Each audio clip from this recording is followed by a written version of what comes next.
Hoje alguém faz a prece? Rô? Ah, a Estefânia? Faz aí, Estefânia.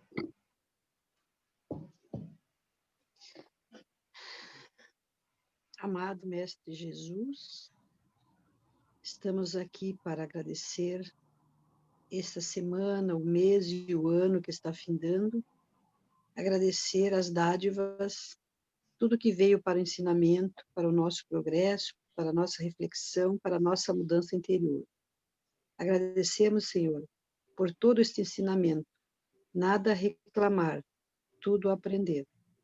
Obrigado pela chuva que chegou, pelo sol que nos aquece, que nos traga, Senhor, saúde mental, física para todos aqueles que estão doentes, os que estão nos leitos de hospitais, os idosos abandonados, as crianças órfãos, morador de rua. Todos, cada um, com as suas conquistas, seus resgates, tudo é benfeitoria que temos a cumprir aqui na Terra. Nada a reclamar, Senhor. Muito obrigado pela saúde que estamos mantendo ainda aqui. Temos muito que buscar, muito que aprender, e através da leitura de hoje, através das preces que estamos estudando, nos traga reflexão e aprendizado, que nada seja em vão. Obrigado, professor João, pelas estudos que nos oferece, pelas explanação, pela boa vontade, que Deus abençoe a nossa, a família dele, a família de todos nós. Que tenhamos o final de semana em paz, em tranquilidade, com muita luz. Que assim seja. Graças a Deus. Beleza, então vamos lá. Nós estamos no item prece para si mesmo, prevendo a morte próxima, não é isso?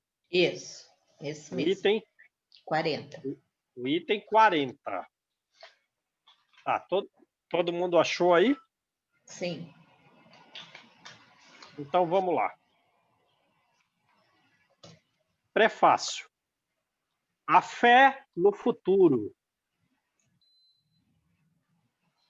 O que a gente espera do futuro, né? Vamos para uma boa colônia espiritual. Como é essa colônia espiritual? A gente já pode ter uma ideia. Tem livros que retratam colônias espirituais, né? O livro Nosso Lar é um deles. Então, a fé de que vamos para uma boa colônia dessa. A elevação do pensamento. O que é a elevação? O que é a elevação do pensamento? A gente vai ficar pensando somente nas coisas terrenas? Não. A gente tem que pensar justamente nas questões espirituais relativas ao nosso futuro, a buscar desenvolver as qualidades morais para que a nossa alma esteja mais rarefeita, mais luminífera, possa, assim, a exemplo, além de ir para bons lugares, se movimentar com leveza, pairar no ar, essas coisas. Então, a elevação do pensamento, não ficar no pensamento de raiva, de ódio. Então, a fé no futuro, a elevação do pensamento durante a vida. Vejam aí. Né? Durante toda a nossa vida. Para os destinos vindouros. A fé no futuro, a elevação do pensamento durante a vida, para os destinos vindouros. Favorecem e aceleram o desligamento do espírito. Né? Então, existe a posição contrária, a posição oposta, quer dizer, a falta de fé no futuro, a falta de elevação do pensamento, vamos simplesmente pensar nos nossos inimigos terrenos, nas relações de raiva e de ódio que existem aqui, nas questões materiais. Ora, então eu não estou pensando muito a respeito do meu destino futuro. Por consequência, eu desacelero e ainda dificulto a separação do meu espírito do corpo. Por quanto tempo? Por quanto tempo eu posso dificultar a separação do meu espírito do corpo? Ora, isso pode levar, muitas vezes, anos. Vejam que coisa. Quer dizer, você demorou anos para ser sepultado? Não, sua família vai te sepultar em alguns dias, em poucos dias. Então, o seu corpo está, digamos assim, sofrendo a decomposição e vai se desagregar, até mesmo por ação de seres inferiores. Beleza. E durante esse prazo, se você não teve fé no futuro, não elevou o seu pensamento com relação ao seu destino, você permanece como espírito ligado aos despojos pútridos que estão, né, sofrendo a decomposição. Agradável? Deve ser completamente desagradável, né? Isso me impressionou muito quando eu estava estudando o espiritismo no começo, há muito tempo atrás, porque uma pessoa que não era espírita, ela tinha receio de que, ao ser enterrada, ela se sentisse comida pelos vermes, pelos micróbios. Então eu falei, uai, mas essa pessoa não é espírita, nunca entrou no centro espírita. Como é que ela pensa alguma coisa relativa a sentir, né, os vermes comerem o corpo assim? Provavelmente ela já viveu isso e foi algo tão marcante emocionalmente, tão emocionalmente marcante, que ela reencarnou e aquela ideia ela trouxe de vida anterior, né? João, Sim, pois não. tinha essa sensação. Hã? Eu ainda não era espírita e eu tinha essa sensação que eu já tinha sentido o meu corpo ser comido por vermes, tanto que eu tinha pavor de vermes. Eu não tinha esse sentido assim, mas eu tenho esse medo de ficar preso no espírito e os vermes me comendo. Provavelmente já passei por isso. E ainda, você teve esse receio antes de ler os livros espíritas? Sim. Por exemplo, não, João, mas eu tenho até hoje.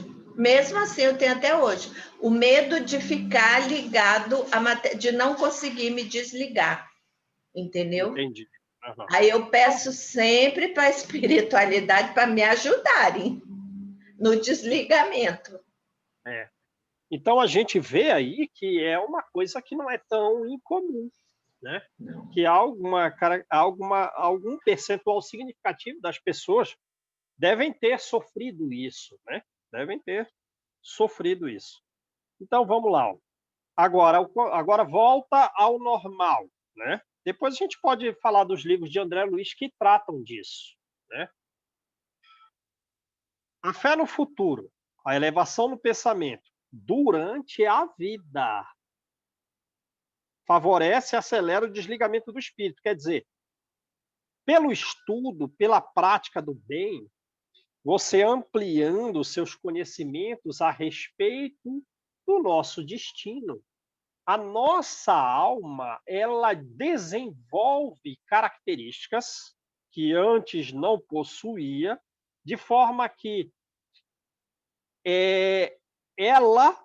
os seus tecidos ficam bem diferentes dos tecidos do corpo físico. E então fica enfraquecido o laço que prende a alma ao corpo, porque a alma se tornou, vamos botar numa palavra mais simples, se tornou mais luz, se tornou mais luminífera. Então ela se separa do corpo já durante a vida. Tanto que, frequentemente, a vida corpórea ainda não se extinguiu de todo e a alma impaciente, não é impaciência nossa, é algum grau de pressa, de ver que não faz sentido ficar ao lado do corpo. Já alçou o voo para a imensidade. Quer dizer, ela foi, o parágrafo aqui, até o meio do parágrafo aqui, já foi no máximo grau de separação. Já foi no máximo grau de separação da alma e do corpo. Qual, João? Aquele momento em que a pessoa vai falecer, mas durante toda a vida ela trabalhou tanto no bem e estudou tanto que, mesmo antes do corpo morrer, a alma já pairou muito longe. A alma já está numa região muito elevada e o corpo ainda está com alguns resquícios de vida no movimento mínimo, mas a alma já saiu faz tempo. Um exemplo desse é a morte de Paulo. É a morte de Paulo. Depois eu falo da morte de Paulo. Ao contrário, no homem que concentra todos os seus cuidados nas coisas materiais, então agora ele vai para o raciocínio oposto. Aqueles laços são mais tenazes. Os laços, porque os tecidos da alma são ainda grosseiros. As características da alma, a fisiologia da alma, a anatomia da alma, é ainda muito semelhante do corpo físico, são fluidos grosseiros. Então, o laço é mais tenaz. Essa separação é penosa. Essa separação é dolorosa. No outro, não. O corpo ainda está com resquício de vida e ele já está lá. Aqui não. Nesse aqui, a separação é lenta. A separação é desagradável, é dolorosa, é penosa. E o despertar no além-túmulo é cheio de perturbação e cheio de ansiedade. Bom, então vamos lá. Vocês já viram o livro Obreiros da Vida Eterna? O livro Obreiros da Vida Eterna, ele vai retratar do desencarne de 4 pessoas, digamos assim, em capítulos inteiros, às vezes em até mais de um capítulo, o desencarne do Dimas, do Fábio, do Cavalcante e da Adelaide, né? Dimas, ele é um trabalhador espírita, mas que ele estudava pouco.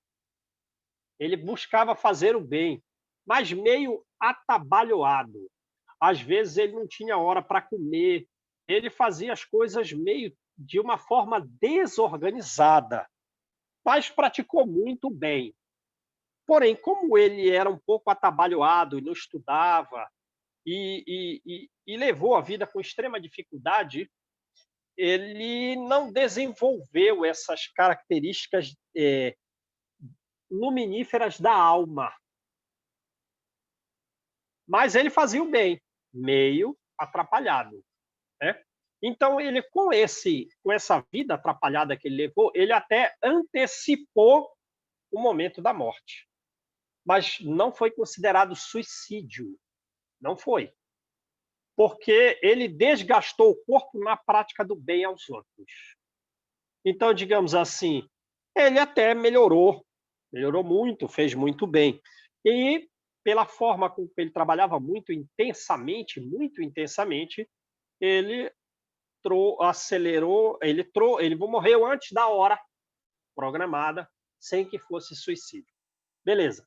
Mas como ele não estudava e fazia coisa meio atrapalhada, ele não desenvolveu as características da alma, mas teve uma equipe espiritual que veio resgatá-lo, veio acompanhar o desencarne dele, que não se deu dessa forma aqui. Primeiro, os espíritos romperam os laços. E ele sofreu ainda, no processo da morte, aquele desdobramento. Quer dizer, os fluidos da alma são muito semelhantes aos fluidos do corpo físico. Então, ele se desdobra como uma espécie de gás, uma fumaça que sai do corpo, e depois os espíritos que estão desligando ele começam dos pés para a cabeça. Começam pela região intestinal, depois vem para a região cardíaca, e aí depois vai separar a cabeça, e na cabeça não separa tudo. Ele ainda fica um dia ali com o corpo ligado ao espírito.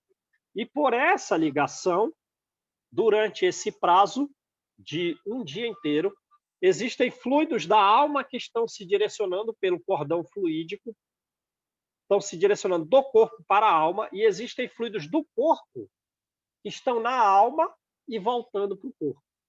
E como ele não desligou, o corpo físico, o cadáver, ficou num estado, digamos assim, não tão depreciado. Não ficou acelerado o processo de decomposição do corpo por essa ligação mantida. Aí, depois de um dia, quando cortou, sim, aí se viu que o corpo acelerou um pouco mais o processo de decomposição corporal e o espírito próprio melhorou, deixou de receber um pouco das influências que estavam acontecendo no ambiente terreno, o choro da família, ele não fazia o evangelho no lar. Enfim, foi um desenlace muito difícil. Até no cemitério, teve que se desfazer os fluidos físicos, porque os espíritos que estavam no cemitério iam, digamos assim, absorver ainda aqueles fluidos físicos pela busca das sensações materiais. Legal. Esse foi o desencarne de Dimas. Agora, ainda no cemitério tem casos muito interessantes, contados rapidamente do desencarne. O André Luiz está passeando lá pelo cemitério e vê uma mulher que ela está em espírito sentada em cima do seu túmulo e o cordão ligado ao corpo. E o André Luiz, pelo amor de Deus, mas essa mulher já faleceu. E agora ela está presa aqui. Vamos fazer o que a gente fez com o Dimas, separar o cordão. Vamos separar o cordão, separar o espírito do corpo. Aí vem uma equipe espiritual que trabalha no cemitério, cuidando dessas pessoas. Não faça isso. O caso dela não é igual ao do Dimas. Ela não pode ser separada do corpo. Se você separar do corpo, ela vai voltar para a casa dela. E ela vai atenazar. E ela vai tornar a vida do marido e do filho que ficaram um inferno. Então, deixa ela ir. Nós estamos aqui cuidando dela. Tem outro senhor que está num estado um pouco pior que o dela. Ele está meio entranhado na própria terra, pensando no dinheiro. Um homem muito rico, pensando no dinheiro. E quem vai ficar com o dinheiro? E o digladiar da família em torno da fortuna, ele está participando daquilo. Esse é o último estágio, João. É o pior grau de, digamos assim, a gente está falando de velocidade de separação da alma e do corpo, aqui nesse item, né? E do que se pode sofrer de dor por esse processo. É o último grau desse homem aí, tanto entranhado na terra, pensando lá no dinheiro. Não, o André Luiz quis até fazer uma oração por ele, falou que está perdendo tempo. O mesmo espírito que estava da equipe espiritual que cuida das pessoas que estão no cemitério, não faz essa oração, você está perdendo tempo. A gente não pode fazer coisas que levem à perda de tempo. Porque ele não vai absorver um milímetro sequer de benefício da tua oração, porque o pensamento dele está envolto em questões financeiras. Esse é o conteúdo da ideia dele. E você vem com uma energia muito superior que vai passar por esse gás grosseiro sem deixar resquício nenhum de benefício. Não perde tempo. Esse é o último grau, não. Tem pessoas que do cemitério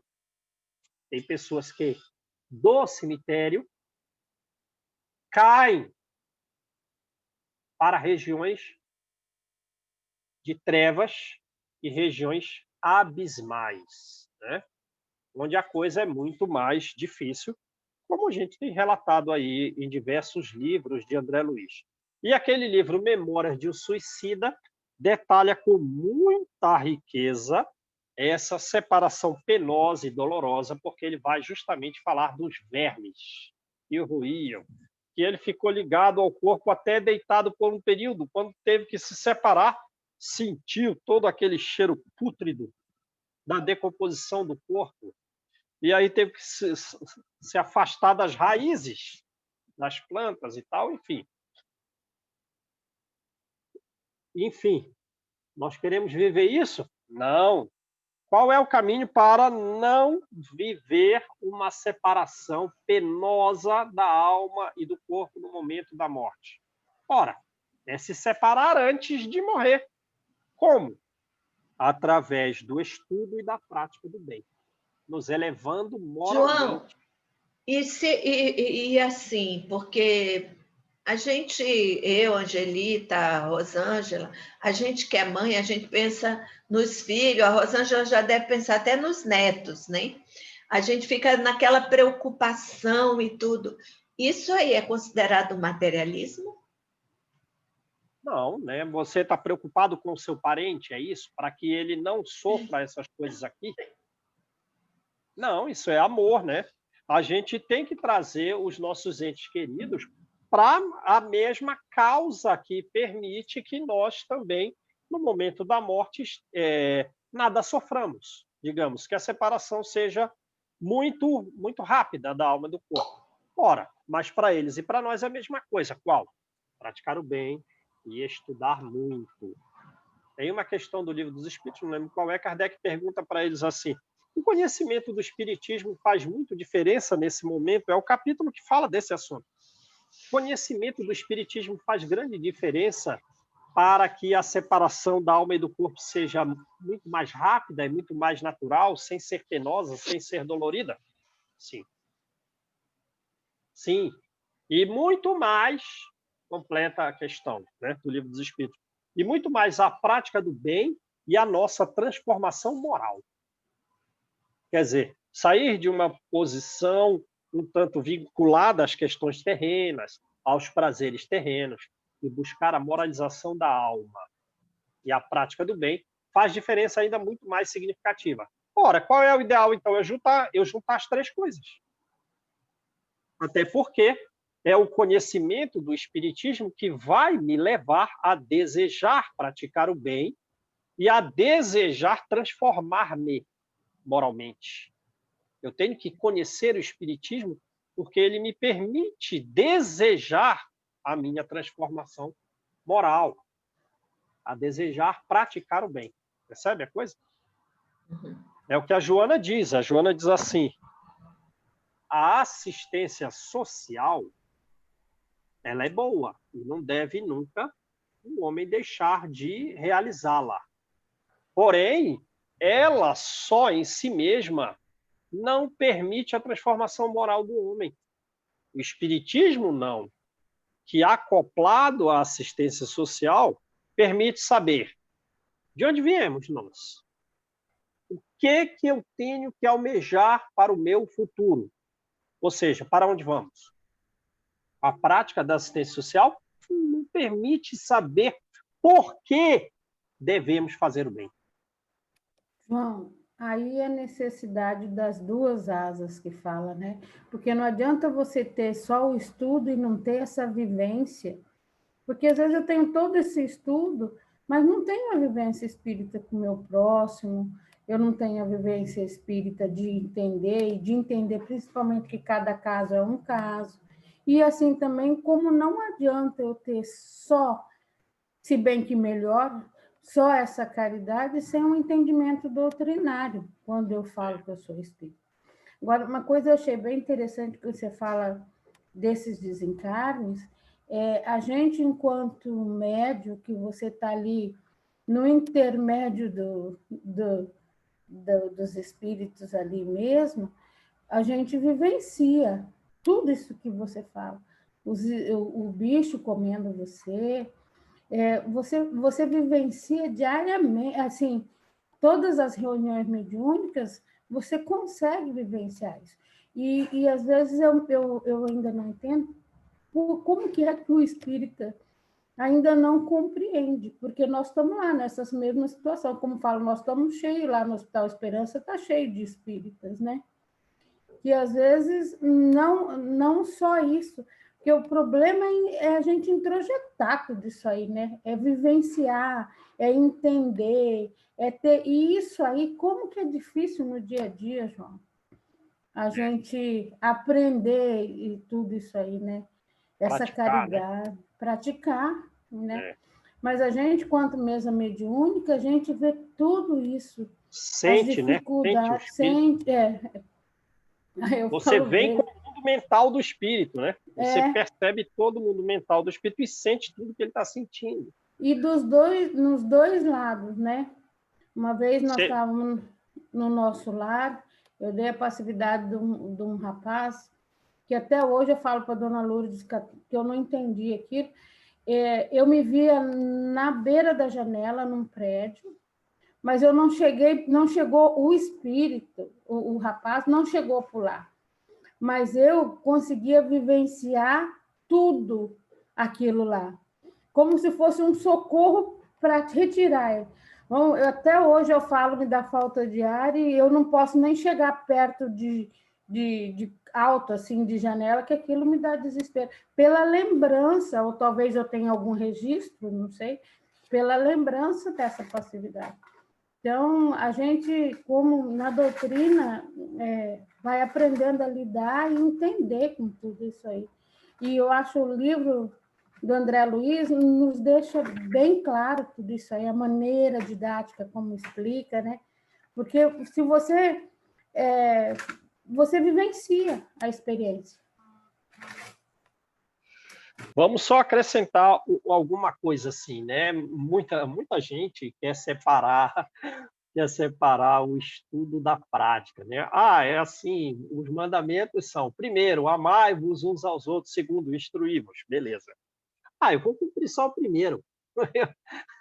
O segundo está em segundo lugar. Eu não vou, não precisa do segundo. Eu vou fazer o primeiro, amai-vos, está bom já. Aí a Joana de Ângeles vem, eu acho que é no livro, não lembro qual é o livro, acho que é Dimensões da Verdade. Ela vai falar assim, não, essas coisas elas estão unidas, não tem como separar. E a gente tem que estudar para poder amar, né? A gente tem que saber por que está fazendo para que façamos de forma perfeita, porque sem o estudo a gente acaba achando que está realizando o amor, mas está fazendo atividades um tanto apaixonadas das nossas próprias paixões. Então, vamos juntos, o estudo auxilia o desenvolvimento das nossas virtudes. E um dia, mais para frente, nós vamos trabalhar realmente para os outros com um sentimento de amor profundo pelos outros, e não simplesmente tentando fazer o bem, sem perceber muito as necessidades e as dores alheias, pensando mais em nós próprios. Eu estou fazendo bem aqui porque eu estou querendo pensar no meu destino futuro, né? E eu quero ir para uma boa colônia espiritual. Tudo bem, é mais válido do que não fazer nada ou nem ter essa ideia relativa ao seu próprio destino, como diz o item aqui. Mas um dia a gente chega lá de realmente ter bons sentimentos sem se envolver, digamos assim, angustiosamente com as dores alheias, porque a gente tem que ser capaz de socorrer. E para socorrer, a gente tem que permanecer em algum ponto com equilíbrio, né, para auxiliar os outros. Senão, eu acho que é no livro Mestre de Amor, a Joana diz, a pessoa quer fazer tanto que acaba um tanto problematizada com aquilo que ela se propôs a tentar auxiliar, que é mais ou menos o caso do Dimas, no livro Obreiros da Vida Eterna. O outro desencarne no livro Obreiros da Vida Eterna, o seguinte, é o de Fábio. O que o Fábio está fazendo? Nada. Ele trabalha no bem? Não. Mas o desenlace dele demorou 1 hora. Ele está fazendo bem? Não. Ele é doente. Ele era alguém que maltratava os escravos em vida anterior. Então, o processo de melhoria dele vem através da doença, a ponto dele não conseguir nem sair de casa. Mas ele faz o quê? Ele estuda muito. Ele estuda muito e, nesse estudo, ele também auxilia o plano espiritual. Há espíritos que estão se elevando com o estudo dele. Então, o desencarne dele é muito melhor que o do Dimas. E mesmo depois do desencarnado, o desenlace dele durou uma hora só, desprendido. E é mais ou menos na década de 40, um tempo, os filhos ainda pequenos, a mulher ainda ia ter dificuldade financeira, ele sugeriu, olha, eu acho que você deveria procurar uma outra pessoa para você se casar, para você ter alguém que possa te auxiliar no desenvolvimento educacional e moral das nossas crianças e tal. E o desenlace dele foi 1 hora estava desprendido. O Dimas, pelo amor de Deus, deu um trabalho infinito. Aí, beleza. O caso do Cavalcante. Complicado desencarne. Ele não é espírita, ele é católico. E então, ele praticava o bem, mas ele não tem uma cultura. Então, ele vai morrer, não sabe se vai para o inferno ou se vai para o céu. Então, ele está com imenso medo de morrer e fica preso ao corpo, dificultando o próprio trabalho da equipe espiritual, que, pela prática do bem, ele mereceu algum auxílio. Talvez, não sabe nada a respeito da mediunidade, não sabe nada a respeito do destino futuro. Ele é considerado como uma criança espiritual, porque ele até deseja se comunicar com Deus. Deu muito mais trabalho que o Dimas para desencarnar. E, além disso, por essa falta de conhecimento espírita, quando ele começa a perceber o mundo espiritual, no plano espiritual, né, dentro do hospital em que ele está, começa a narrar os episódios das influências obsessivas presentes no hospital, com um imenso receio. Aí a equipe médica, não, isso aí já está no delírio da morte. Então vamos acelerar a morte dele. Deu lá, né, a injeção da eutanásia. E aí aqueles fluidos da eutanásia que paralisaram o corpo também paralisaram o espírito, porque a influência é do espírito para o físico, do físico para o espírito. Então, o que aconteceu? O próprio espírito dele ficou, o espírito, sob os efeitos dos fluidos do medicamento aplicado, do veneno aplicado para acelerar a morte dele, da eutanásia. Então, ele sofreu lá, ficou lá, mais de um dia paralisado, sendo que a equipe espiritual está trabalhando por ele e ficou ali, unida com ele, trabalhando até que ele não sofresse os efeitos daquele fluido. Agora vejam, se a alma estivesse mais rarefeita, vai sofrer esses efeitos dos fluidos? Não vai. Percebe a coisa? É porque a alma está com o fluido ainda com as características um tanto assemelhadas do corpo físico, que um medicamento aplicado aqui gera efeito no próprio espírito. Agora, o caso de Paulo, por exemplo. Paulo foi mordido por uma cobra. E todas as pessoas, digamos assim, daquela região, um tanto ainda meio tribais ali, pode dizer, esse cara vai morrer. Aí, esse cara é um condenado de Deus. As pessoas pensando a respeito de Paulo, quando chegou na ilha. Primeiro, sofreu um naufrágio, veio aqui para ser picado por uma cobra, Deus odeia esse cara. Essa é a interpretação dos moradores da ilha.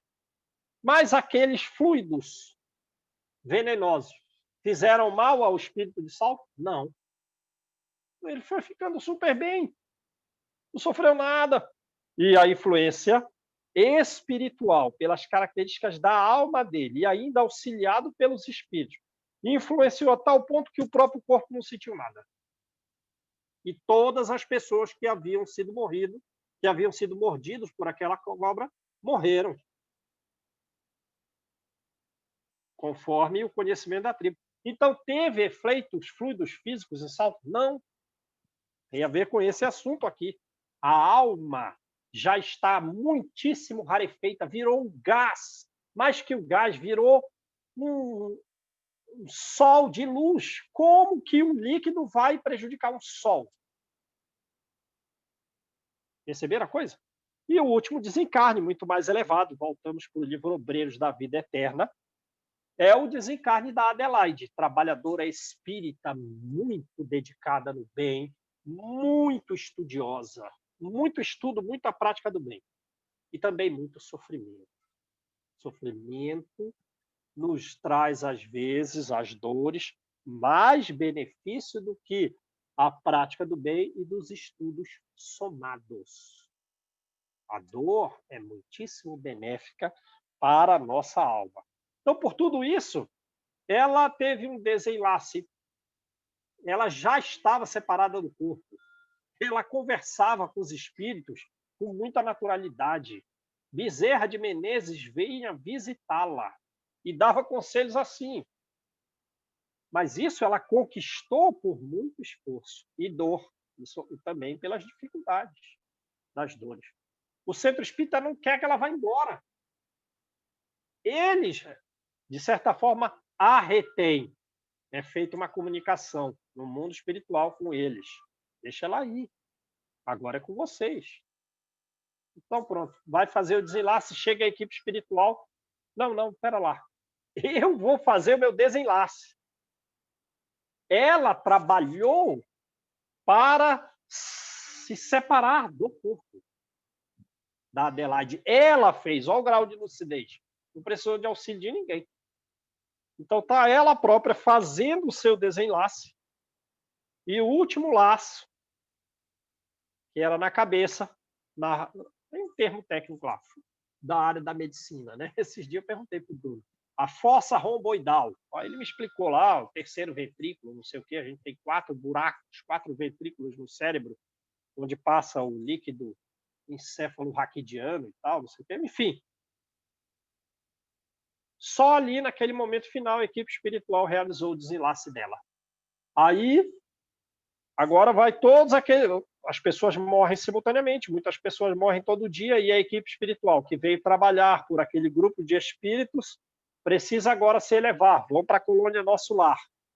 A Adelaide, que foi a última a desencarnar, que levou a vida assim, ó, como diz aqui, durante a vida, esteve preocupada com o seu destino futuro, com a fé, trabalhando muito no bem e tal. Ela faz a oração, quer dizer, ela está em condição de ajudar a equipe espiritual a levar todo mundo. Então, já chegou trabalhando. E não foi na vassoura.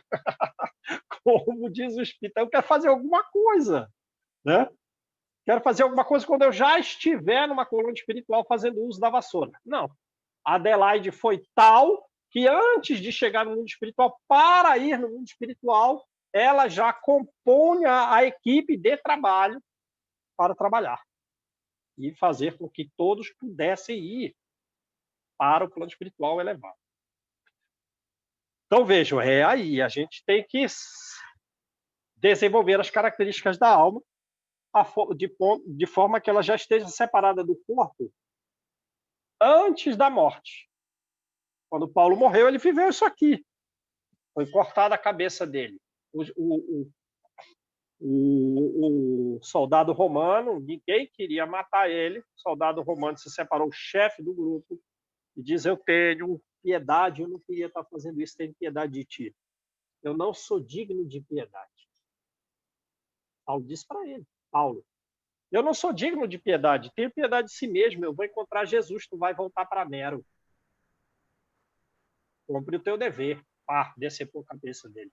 Enquanto o corpo se contorcia, e Emmanuel quis retratar isso, enquanto o corpo se retorcia como um imbróglio ali, sofrendo efeitos, rolando na terra, uma coisa que parecia desagradável, o espírito pairou no ar, no alto das esferas, e uma equipe espiritual já estava cantando hinos de infinito louvor. Então, Emmanuel quis destacar muito a diferença entre a recepção do espírito de Paulo e o estado desagradabilíssimo do corpo físico rolar como se fosse não sei, o Emmanuel quis que a gente visse justamente essa diferença, o que ele relata de detalhes, é como se você tivesse uma certa ojeriza do que o corpo estava sofrendo, mas o espírito, ele narrou do espírito, já estavam cantando hinos. Uma equipe espiritual inteira de louvor pelo trabalho dele. E de onde ele saiu? Primeiro perseguidor do cristianismo, enxergado como um monstro quando estava no deserto, a ponto de as pessoas que tinham raiva dele por justamente terem morrido, por terem sido sequeladas, chegava perto dele e se afastava. Mas na morte, Paulo se elevou às esferas máximas. Jesus, junto com Abigail, Estevão veio encontrá-lo. Quando ele viu Jesus, viu Abigail e Estevão, olhou direto para o mestre, queria ver se o seu olhar era de aprovação. Vamos ver o tanto que a gente pode se levar aí. Que, como diz no próprio Evangelho, não lembro qual capítulo, mensagem de Santo Agostinho, ao falar de Jó, que o corpo caia no monturo pútrido, mas que o espírito plane nas altas esferas celestiais. É a morte de Jó, é a morte de Paulo. Ô, João, e se a gente não der conta nem de trabalhar na vassoura, o que vai ser da gente? Vamos varrer o puxadinho lá, João. Aí... Se a gente não der conta nem da vassoura, João, às vezes não damos, não é? Temos que dar. Não pode parar de tentar. Como diz o Divaldo, a última luta é que é a verdadeira guerra. As outras intermediárias, que às vezes fomos derrotados, não ainda nada dizem ainda a respeito do nosso destino.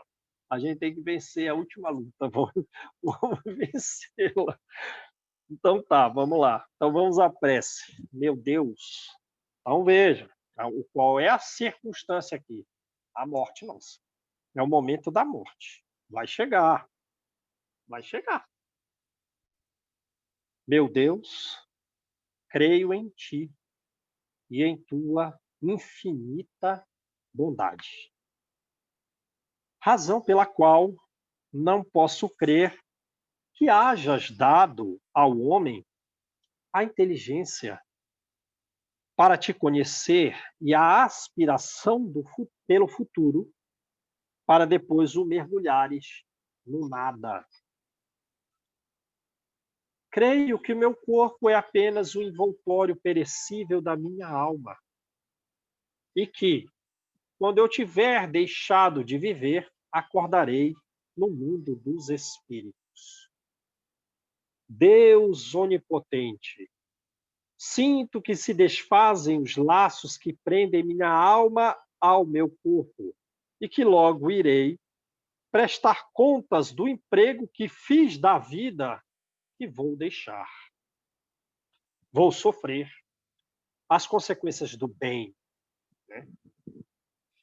Então, aqui, neste caso, a gente diria, vou usufruir das consequências do bem. Agora vou sofrer as consequências do mal que pratiquei. Essa razão não pode levar à ansiedade, não pode levar a desequilíbrios emocionais, porque a gente sabe que temos a oportunidade do tempo a nosso favor para desfazer aquilo que fizemos equivocadamente, né? Lá, no mundo espiritual, não haverá ilusões, nem subterfúgios possíveis, nem pretextos, nem rodeios, né? Vida franca. Daqui a pouco, todo o meu passado vai desenrolar-se diante de mim e serei julgado segundo as minhas próprias obras. E esse desenrolar é para que a gente tenha, digamos assim, a própria consciência das consequências, né, que há de virão, né? Se forem boas, que nos produzam felicidade. Se forem más, que nos dê força para que nós possamos continuar o progresso, porque ele continua mesmo no plano espiritual, né? E esse desenrolar de tudo que fizemos em vida vai mostrar, né, essa justiça do julgamento. E serei julgado conforme as minhas obras. Vai mostrar a justiça do julgamento. Então, vê aqui a coisa. A gente é como uma pepita de ouro, mas entranhada em outras substâncias ali. Quanto a gente pode conseguir de pureza? No esforço do dia a dia. É como uma nota de escola. Quanto você tirou? Tirei 3. E você? 3,5. E você? 4. E você? 4,25. Você tirou quanto? Tirei 7. Você? 7,1. Tirei quanto? 8,2. É da vida. Que nota a gente vai tirar? O leque está aberto, de 0 a 10. De 0 a 10, calculado até no milímetro ali. Não, quanto você tirou? 7,85. Nada levarei dos bens da terra. Nada. Honras, títulos, riquezas, satisfações da vaidade, satisfações do orgulho, tudo, enfim, que é peculiar ao corpo permanecerá neste mundo. Não vamos levar nada. Nem a mais ínfima parcela de todas as coisas que me acompanhará. Nem me será de utilidade alguma no mundo dos espíritos. Apenas levarei comigo o que pertence à alma, isto é, as boas e más qualidades, para serem pesadas na balança da mais rigorosa justiça. A mais rigorosa justiça, que também nunca fecha a porta à nossa evolução. Né? É uma justiça com um grau de amor imenso. Serei julgado com tanto maior severidade quanto maior tenha sido o número de ocasiões que tive para fazer o bem, mas não fiz. Vamos ver, eles levam em conta tudo. Aí eu falhei numa coisa e todas as outras. Eu acertei? É levado em conta? Ou é levado em conta só o erro que eu cometi? Claro que não. Né? É levado em conta a vida toda. Eu falhei lá num ponto, e daí? É um ponto. Serei julgado com tanto maior severidade, quanto maior tenha sido o número de ocasiões que tive para fazer o bem e não fiz, proporcionado pela posição que ocupei na Terra. Né? Capítulo 16, item 9. Capítulo 16, item 9. O capítulo 16 não se pode servir a Deus e a Mamon. E o item 9 é a mensagem de Pascal. Lembra? Pascal? Ele tem uma mensagem no Evangelho, sabia? É sobre esse assunto. Ele vai dizer que o que nós temos de plena propriedade é tudo aquilo que são das características da alma. E isso é o que nós podemos levar deste mundo. E é isso que é de nossa propriedade. Tudo que é de uso do corpo não passa de usufruto.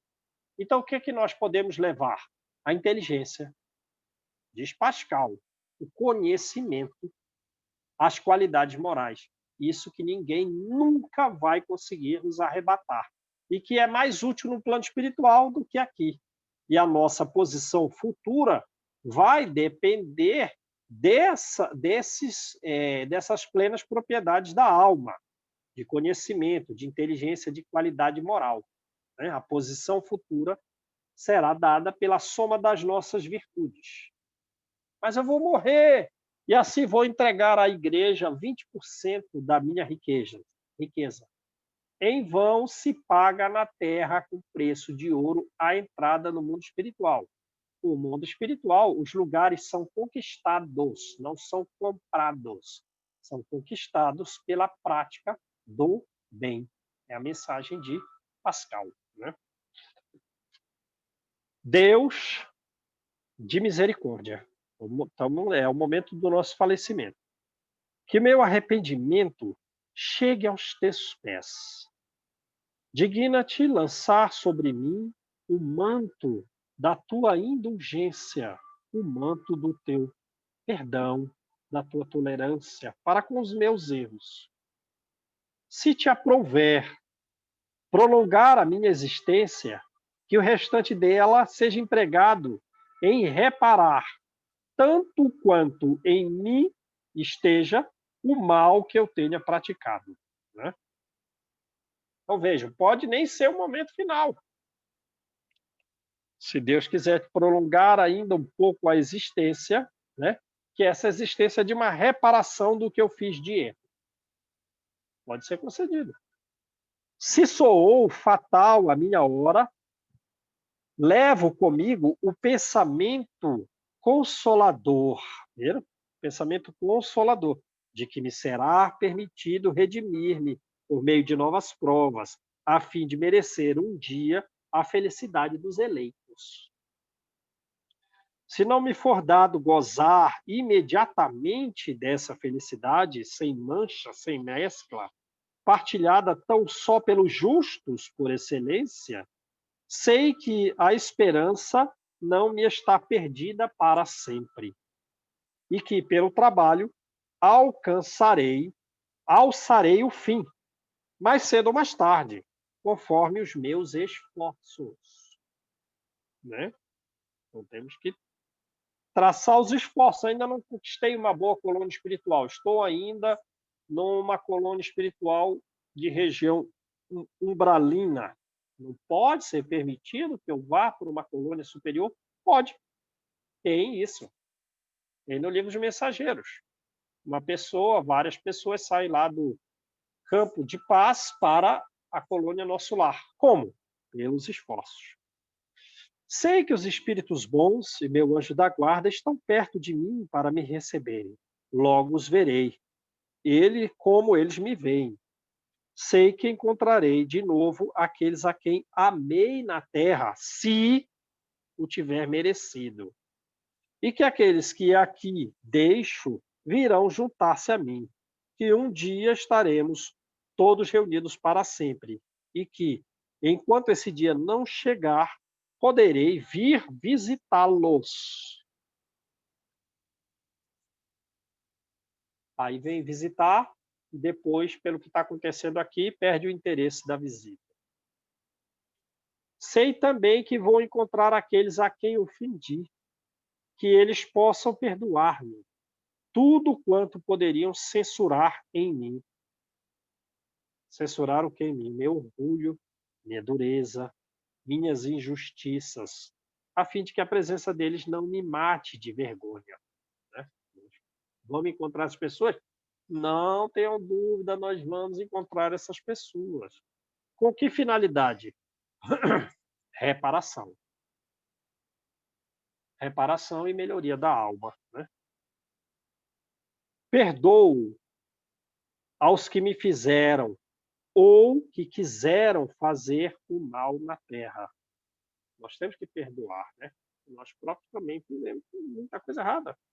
Não alimento nenhum rancor contra eles e peço-te, meu Deus, que lhes perdoes.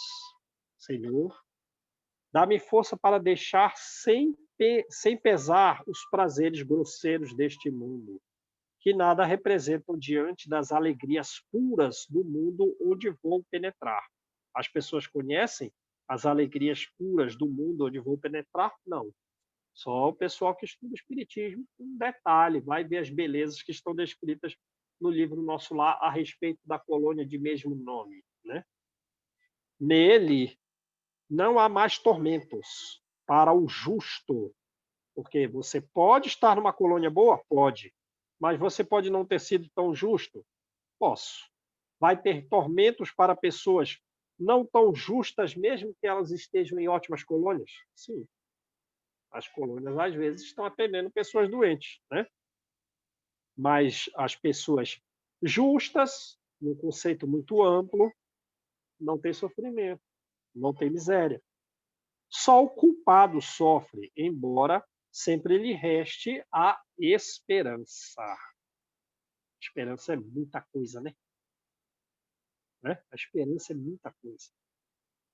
A vós, espíritos bons, e a ti, meu anjo da guarda, não me deixeis cair neste momento supremo.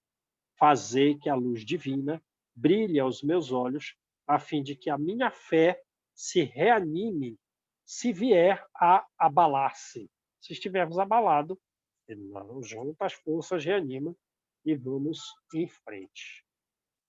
Beleza, gente? Maravilha?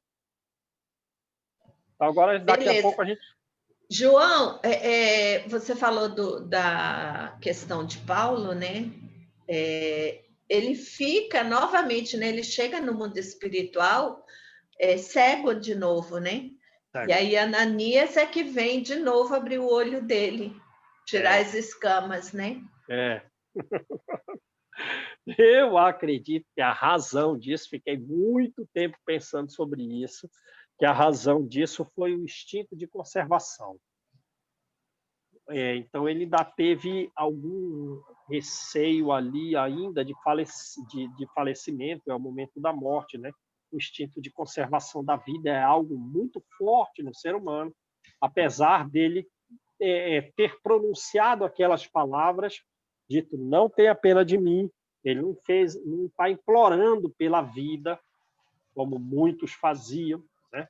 Entre um destrambelho emocional muito significativo, não.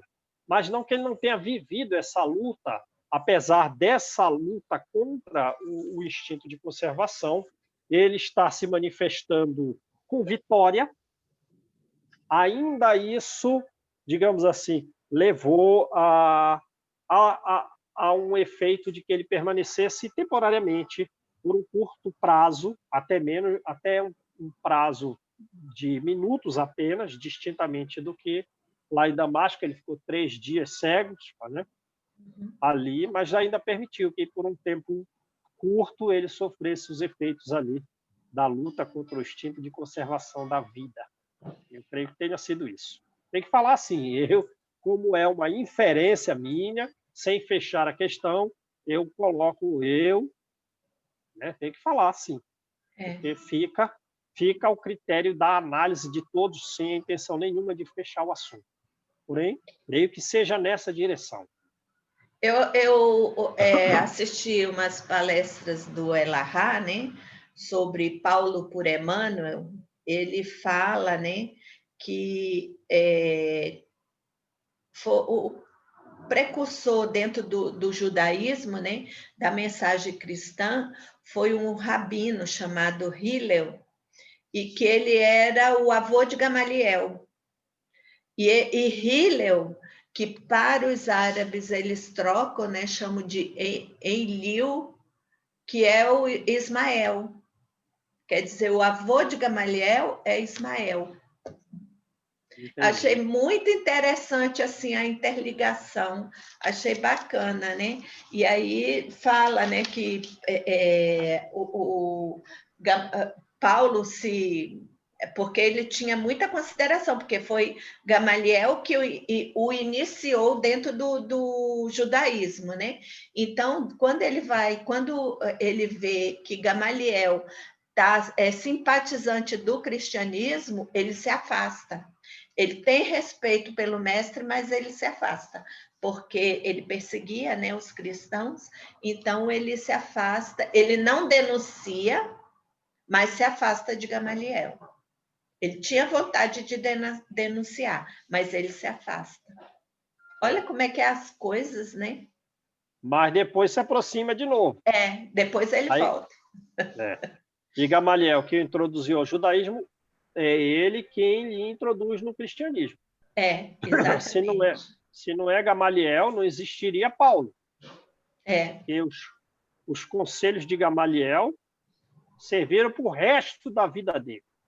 A tarefa dele, de Saulo, que ele cumpriu e que ele levou ali 10 anos para refletir e começar o exercício da sua tarefa, está entremeada das palavras que Gamaliel disse para ele. O nível de Gamaliel era muito alto. Acho que tem uma fala do Hillel, né, que chega lá um discípulo, um dos estudantes dele, né, e pergunta dele, né, o que ele tinha que fazer. Ele só é uma coisa, ama. Só isso. Achei tão lindo. Quer dizer, uma coisa tão pequenininha, tão curta, só ama. Tá? É só a gente se amar. Amar todo mundo. E como é difícil, hein? João, aqui fala assim, ó, sei que os bons espíritos e o meu anjo da guarda estão perto de mim para me receber. Isso aqui é uma grande perdição da gente, né? Porque às vezes a gente só acha.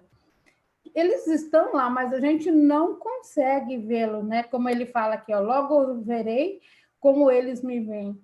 E aqui está o perigo, como foi do Jacob, né? Assim, a gente acha às vezes que está lá, que está auxiliando, que está trabalhando, que fez a sopa, que fez caridade, que estudei, e de repente está faltando muito, a gente não sabe nem onde fica a vassoura. Aí lascou, né? Porque Aí está a nossa perdição e cada caso é um caso. Porque Jacob demorou. Ele não via. A filha dele estava lá junto e ele só foi ver bem depois. Por isso, mas viu, né? Mas pois viu, não foi sim, mas demorou, hein, João? E olha que ele era dirigente de um centro espírita, aquela coisa toda, praticava o bem e tudo. Eu digo, tô lascada, nós não vamos saber nem onde está a vassoura, Deise. Não vão, eu estou falando, vai ser igual a vassoura de bruxa. A gente vai para um lado, ela vai andando assim, para o outro lado. Nós não vamos passar. Ele foi diretor da Federação Espírita Brasileira. Então, e fez tudo isso e chegou lá, ainda não era, como eu falo assim, aqui está a dificuldade, né, João? A gente acha que não estou preparado, vou morrer, mas chega lá, na hora que passa no perigo do túnel, como falam ali, já chega lá transformado. E aí não sabe não tá a vassoura, gente. E nós estamos sujeitos. Nós estamos sujeitos a isso, né? E aqui está a beleza da doutrina espírita em nos mostrar que nós podemos, né, João? Nós podemos. Podemos. É isso aí. É difícil.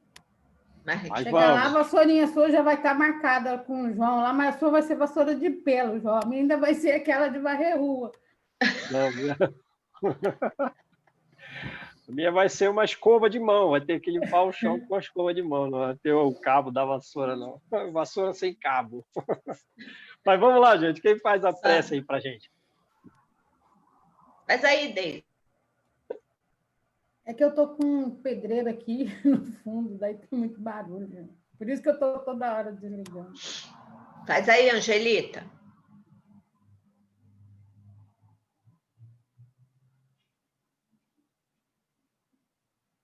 Angelita!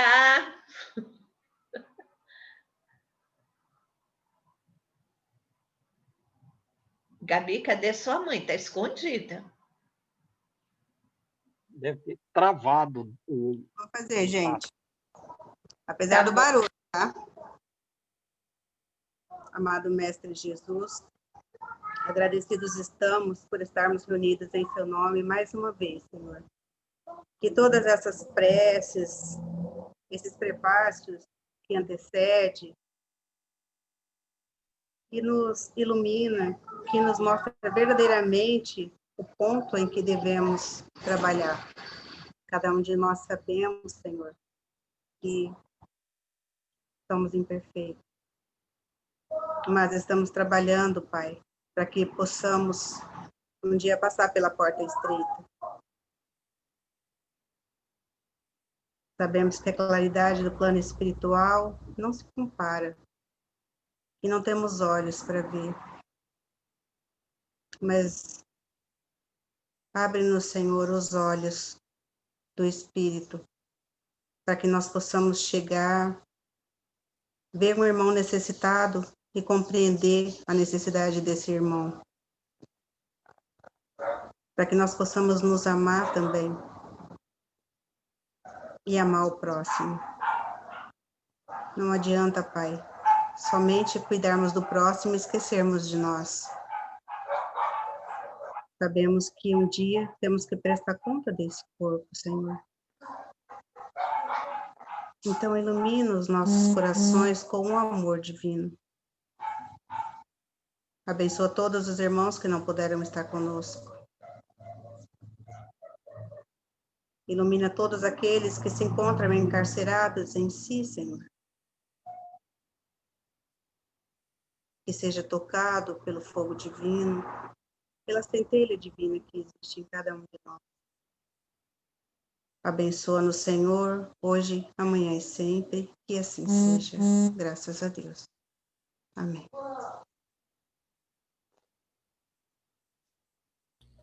Tá funcionando? Tchau. Tá, Gabi. Ah, tá. Tua mãe é que travou. Não, ela saiu. Ela acabou de levantar para ir no banheiro. Ah, tá. Ok. Tchau, gente. Tchau, gente. Um abraço. Fiquem com Deus.